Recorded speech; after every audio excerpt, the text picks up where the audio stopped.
Começou mais uma semana de Bom Dia Favela e dessa vez é nesse pique. Solta aí, Pedrinho. Já é quase Natal, meu povo! E o clima natalino já tá tomando conta aqui do estúdio, viu? Ao longo desse mês, nós estamos acompanhando várias iniciativas no ritmo dessa data especial. Então simbora, morador! Vem comigo descobrir o que vem por aí hoje. Cola na minha que eu sou Joyce Alves, sua companhia nas manhãs da Band.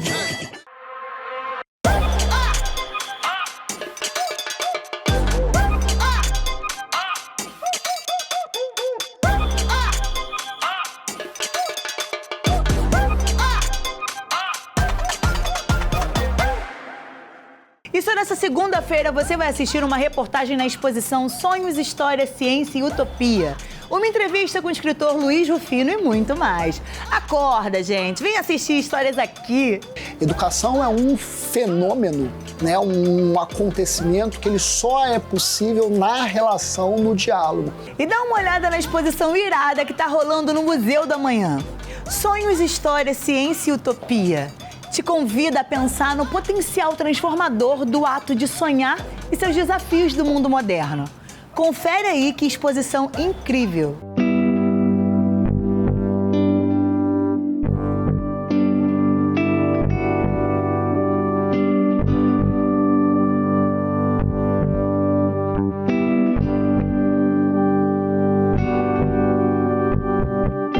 Os sonhos sempre fascinaram a humanidade, seja como mistério, ciência ou inspiração para o futuro. E hoje a gente vai conhecer a exposição Sonhos, História, Ciência e Utopia, que explora o universo onírico de forma leve, interativa e cheia de descobertas. Vamos sonhar juntos?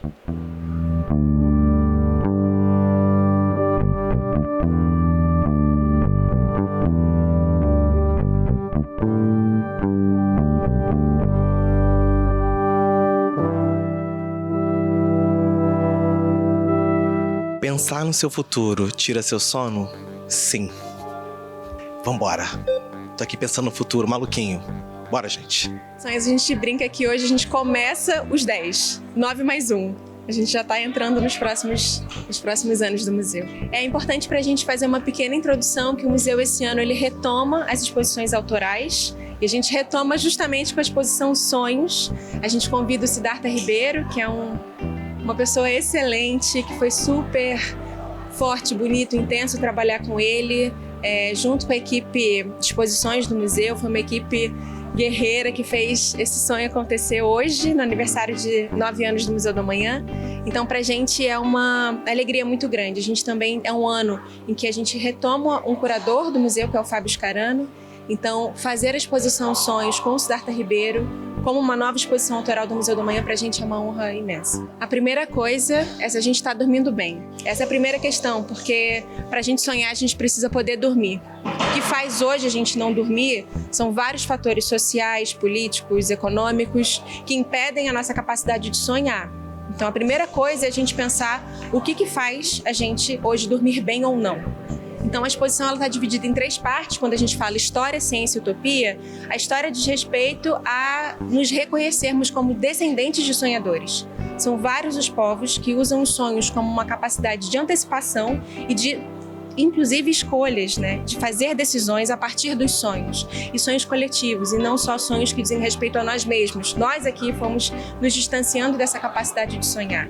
Então, a primeira parte da exposição já é essa introdução sobre como os sonhos podem ser, sim, ferramentas de decisão coletiva. Isso é super importante. Quando a gente entra no aspecto mais voltado para a ciência, a gente já começa a levantar um pouco mais sobre o sono é a cama do sonho. Então, as questões mais contemporâneas da nossa vida na cidade, o que faz com que a gente não tenha mais tanto assim a proximidade com a nossa capacidade de sonhar. Então, a gente conta um pouco sobre o ciclo do sono, ideias um pouco melhores de como a gente pode dormir melhor. Tem outras características que vocês vão gostar bastante, que é justamente a parte mais interativa da exposição científica. O terceiro ponto, a gente fala mais do sonho como utopia. E dentro dessas utopias, a gente também pode imaginar novas formas de olhar para o bem-estar planetário e como esse sonho coletivo pode construir outras formas de relação com o mundo e com a gente mesmo. né? Então, a gente tem uma seção na exposição que chama Os Grandes Sonhadores. Então, dentro dos Grandes Sonhadores, a gente vai ver Paulo Freire, Marsha P. Johnson, Stephen Hawking, o Betinho, uma série de pessoas que foram super importantes pra gente, pra nossa trajetória, pra gente começar a pensar como essa utopia tá entre nós.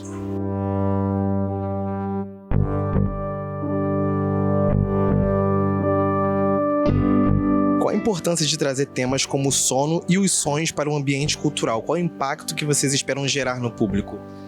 Veja, o Museu da Manhã é um museu de ciências, né? Então acho que discutir o sono, os sonhos, a gente discute do ponto de vista científico, mas principalmente a capacidade da nossa população de sonhar com um futuro melhor, de sonhar com amanhãs melhores.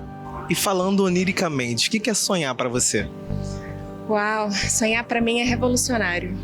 Porque se eu tenho a capacidade de sonhar, eu tenho a capacidade de me conectar para além do que diz respeito a mim, mas com com o outro, com a floresta, com o rio, com outras lógicas que para mim são um mistério.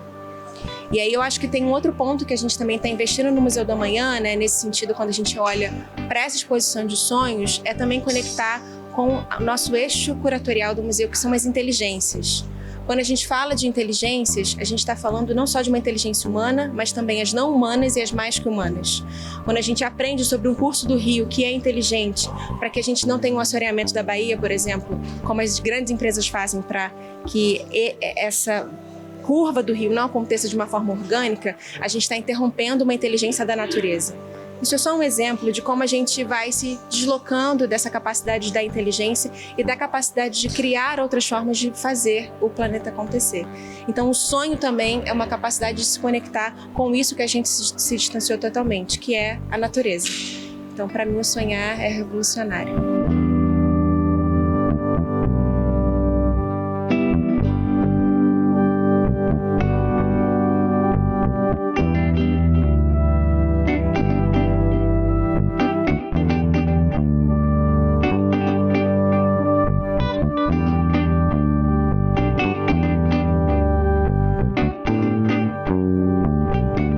A minha pergunta para você seria o seguinte: diante de tudo isso que você falou, a gente falou sobre o possível diagnóstico que a gente tem, que é diante desses tempos modernos que a gente está vivendo hoje em dia. Na sua opinião, o que a gente pode fazer daqui para frente? Como que a gente pode voltar a sonhar novamente? Obrigado, Leon. Essa pergunta ela é bem prática. E, ao mesmo tempo, eu acho que ela tem uma perspectiva política, porque é a transformação prática do nosso contexto, né? A falta de sonhos, ela gera uma série de problemas, estímulos emocionais que se espalham pela sociedade, que afastam as pessoas, que reduzem a empatia. Tem uma ciência muito sólida que fala sobre isso, inclusive na exposição tem bastante informação sobre isso. Se a gente faz o processo reverso, a gente consegue resgatar os sonhos, isso vai produzir bem-estar social, vai produzir empatia. Essa é a proposta, um ciclo virtuoso. Começa no indivíduo, mas passa rapidamente para o coletivo. Por quê? Começa quando você vai dormir, que você constrói um ambiente adequado para dormir, que não é quente demais, não é quente demais, não é úmido, não tem luz, não tem som. Essa questão da escuridão total e do silêncio total ela é bem importante. A gente tem evidências até bastante recentes mostrando como isso é relevante, inclusive para a saúde cardiovascular. Então, a construção desse espaço do sono, o horário do sono, ninguém pode esperar ter boa saúde física e mental dormindo tarde. Claro que o tarde depende da pessoa, mas assim, todo mundo sabe o que é o tarde em si. Então, se a pessoa não se respeita, ela dorme tarde demais, ela tem que acordar cedo, ela vai dormir menos, ela vai ter um déficit de sono que é cumulativo e produz muito mal-estar. Então, se a pessoa cuida disso a nível individual, e evidentemente tem um âmbito familiar, dita a hora de todo mundo dormir, desligar as telas, né, se preparar para o sono, isso começa a transformação aí, nessa mudança de comportamento. Da família, né? Não é só do indivíduo, é da família. Quando a pessoa faz tudo isso bem feito, a chance de ela ter um sono de qualidade é muito alta. Tendo um sono de qualidade, ela vai ter sonhos de qualidade.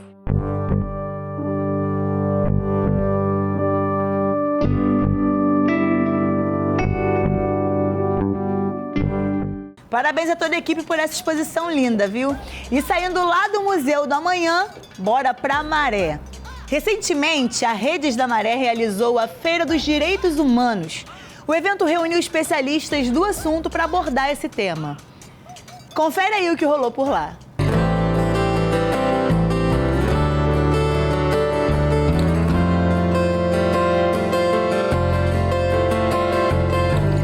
Bom dia, meus amigos. Joyce, esse evento busca promover cidadania e ampliar o acesso a direitos para os moradores aqui da região.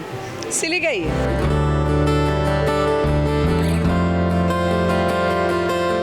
Tainá, qual a importância de uma feira sobre direitos humanos dentro do território da Maré? Então, hoje é um dia especial porque a gente estamos na Semana de Direitos Humanos, no qual o dia 10 comemora o Dia Internacional dos Direitos Humanos. A gente está na Teixeira Ribeiro, uma rua importante para os acessos da Maré, no qual há uma grande circulação de moradores e que, infelizmente, na maioria das vezes esse ano, a gente teve 42 operações policiais.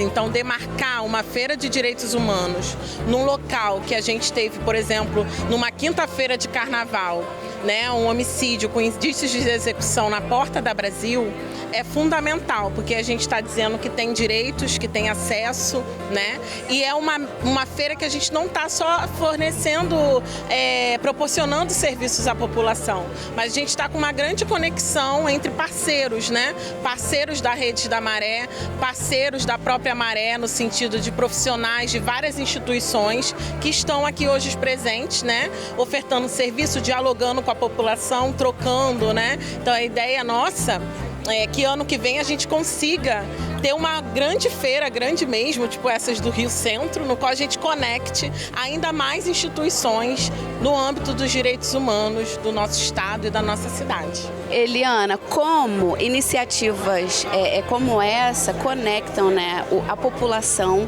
a essa promoção de direitos humanos?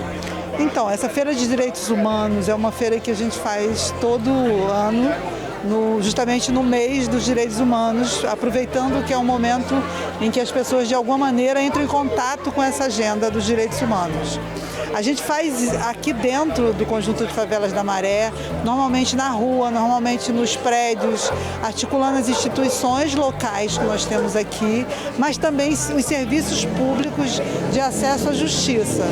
Então há toda uma mobilização anterior à feira para que as pessoas venham para cá e aqui elas possam entrar em contato com vários projetos que promovem direitos, E aí dentro disso a gente acha que a feira é um espaço em que de alguma maneira as pessoas entram em contato com possibilidades dentro do campo dos direitos e isso vai fazer com que elas, com o tempo, de alguma maneira, interajam com essa agenda, que é uma agenda tão importante, A gente está num lugar em que, durante o ano, a gente tem muitas violações de direitos acontecendo e a feira é esse lugar da esperança de que essas violações, elas não podem ser naturalizadas e elas não podem fazer parte do dia a dia das pessoas aqui.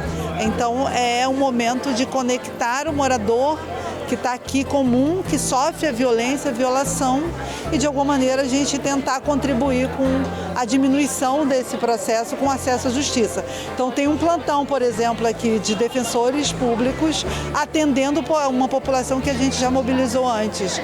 E isso mostra que a justiça pode chegar perto das pessoas. Daniel, qual o serviço vocês trouxeram para a feira hoje? Bem, nós trouxemos o programa Conecta Jovem, que é uma iniciativa do Fórum Estadual de Juventude, em parceria com o edital do Lab Maré, da Rede da Maré, onde a gente está lançando hoje, nessa feira, inclusive, o Guia para o Primeiro Emprego, onde nós auxiliamos os jovens de favela e periferia a adentrarem ao mercado de trabalho. Nesse guia a gente traz os dados, falando da dificuldade que esses jovens têm de acessar o mercado de trabalho. E através desse guia nós também falamos a diferença do jovem aprendiz, do estágio, qual é o melhor corre para ele e nessa atividade para que os jovens possam encontrar o melhor caminho. Carla, hoje vocês estão inaugurando, né, o lançamento dessa cartilha, mas você estava me falando que ela vai ficar disponível online também, é isso? Isso. A cartilha ela vai ficar no Instagram do Fórum da Juventude. É muito importante, né, que o jovem ele tenha um lugar para se basear, para procurar quando ele tiver com alguma dúvida. A gente está no território, a gente está fazendo nossos encontros presenciais também, mas às vezes pode ter aquele nervosismo do jovem antes da entrevista de emprego e aí ele precisa tirar alguma dúvida com alguém e aí a cartilha vai estar disponível para ele entender se é melhor um jovem aprendiz, se é um estágio, na hora dele procurar, né? A gente entende que os jovens, principalmente favelados e periféricos, têm mais dificuldade de acessar alguns lugares. Então a ideia da cartilha é que fique disponibilizado não só para os jovens e que a gente consegue chegar presencialmente, mas que a gente consiga chegar de forma online nesses outros jovens também. Qual serviço vocês trouxeram para a feira e a importância dele? Nós somos o Ecoclima do Eixo Dusa da Rede da Maré e nós trouxemos os protótipos que estão sendo construídos aqui com o intuito de mitigar alguns problemas que a gente enfrenta por conta das mudanças climáticas aqui na Maré. Tá? A gente tem o problema do saneamento básico, então um protótipo voltado para isso é do biodigestor. Ele tem a intenção de tratar a água dos valões e tratar a água e devolver essa água para os valões de forma mais limpa e sustentável. Das Ilhas de Calu, a gente tem o telhado verde que já foi construído na casa de uma moradora na Rubens Vaz e a intenção dele é estabilizar a temperatura da casa da moradora e diminuir a sensação térmica também. E a gente já construiu uma composteira numa escola, Maria Amélia, e ela está ali com o intuito de que as merendeiras entendam que não é para jogar aquele resíduo sólido no lixo e sim colocar dentro da composteira e virar adubo para assim manter uma economia circular.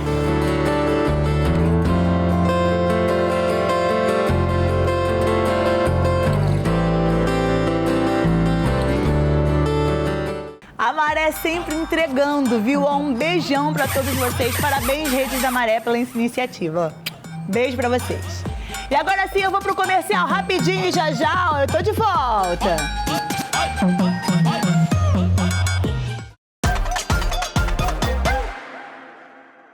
Tô de volta, meu povo. Valeu por ter me esperado, hein? E a nossa equipe bateu um papo com uma referência da literatura urbana no Rio de Janeiro. Luiz Rufino é autor de várias obras, como, por exemplo, Pedagogia das Encruzilhadas, que aborda a temática das religiões de matriz africana. Assiste aí que a entrevista ficou muito maneira.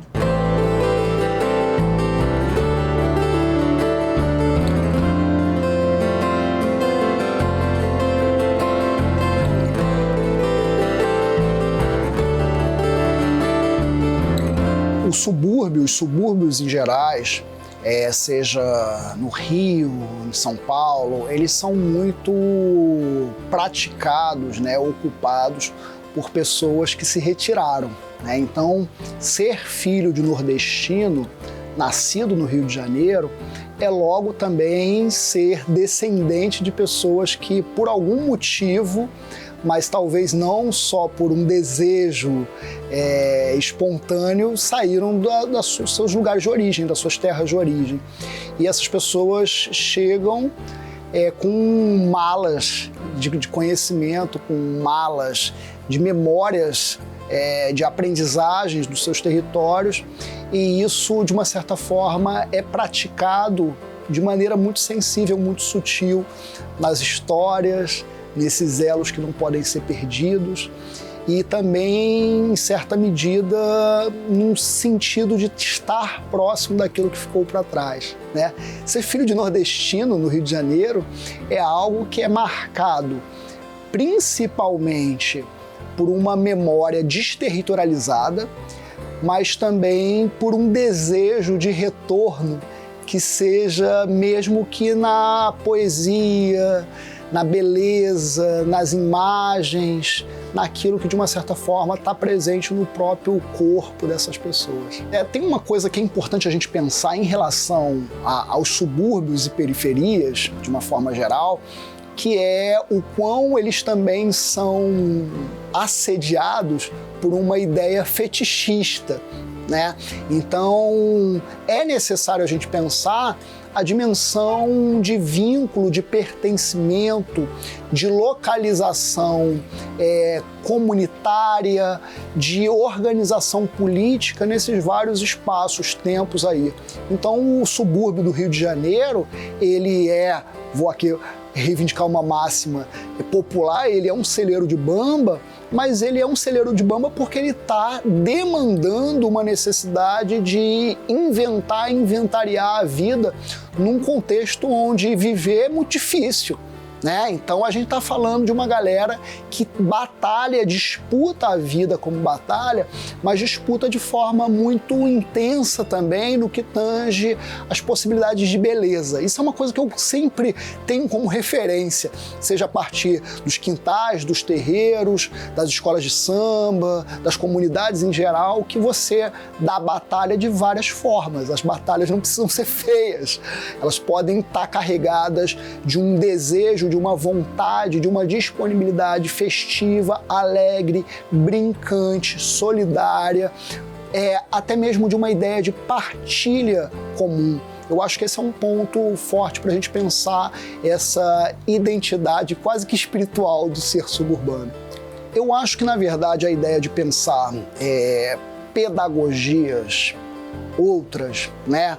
E quando eu falo isso, quase sempre vem no caos a ideia da proposição da pedagogia das encruzilhadas, que é um entendimento de uma educação que está intimamente vinculada com um fenômeno mundo, que é Exu, e que, na verdade, não necessariamente, na minha leitura, tem uma relação específica com a fé, mas mais específica com a vida e com a ética, né? Exu é um orixá que organiza uma explicação de mundo, uma sensibilidade de mundo, isso independente se você crer nele ou não, né? Então ele organiza uma narrativa explicativa de mundo que estabelece uma capacidade da gente pensar a responsabilidade das relações. Isso tem tudo a ver com educação.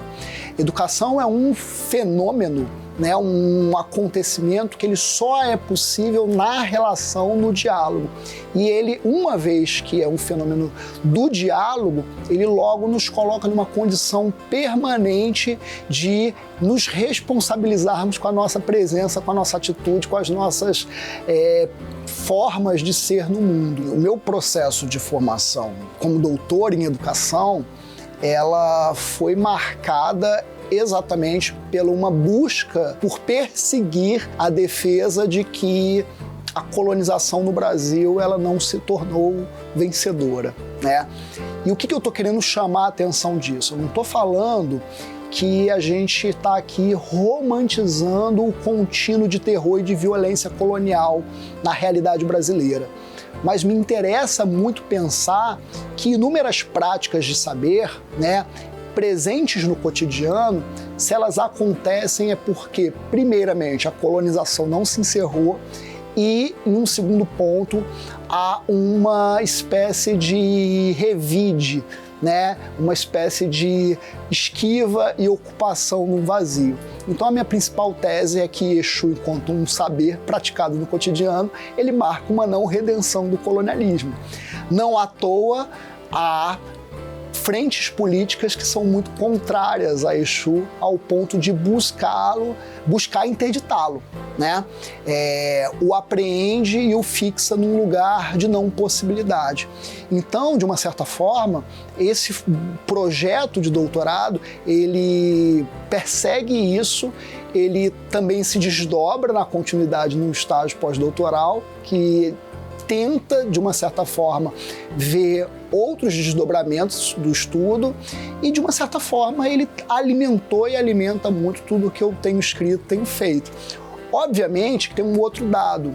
A minha experiência crítica, política, estética, ela não é fundamentada somente numa formação acadêmica. Então, basicamente, tudo que eu tenho me debruçado, tudo que tem me interessado, tem sido cultivado, lavrado numa relação íntima, política, social, que ela precede a minha presença na universidade. Eu sou de uma primeira geração familiar que adentra a universidade. Meus pais, eles sequer completaram o ensino fundamental e médio, né? Minha mãe veio a completar depois, quando a gente já estava estudando na faculdade. Então, também há uma relação de mudança de perfil de ocupação da universidade pública e, de uma certa forma, quando eu chego na universidade, eu percebo que o que mais me interessa ali é dialogar com todo um repertório de mundo que já me encantava, já se fazia presente.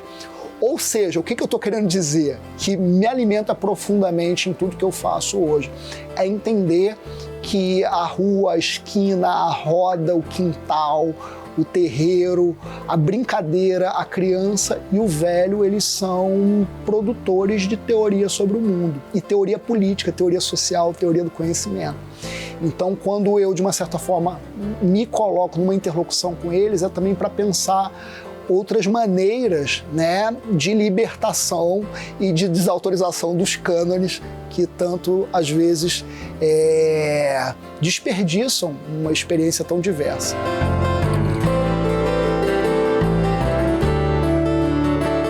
Como é bom te ouvir. Muito obrigada por compartilhar seu conhecimento aqui com a gente, compartilhar suas escritas, viu? Ó, um beijo pra você.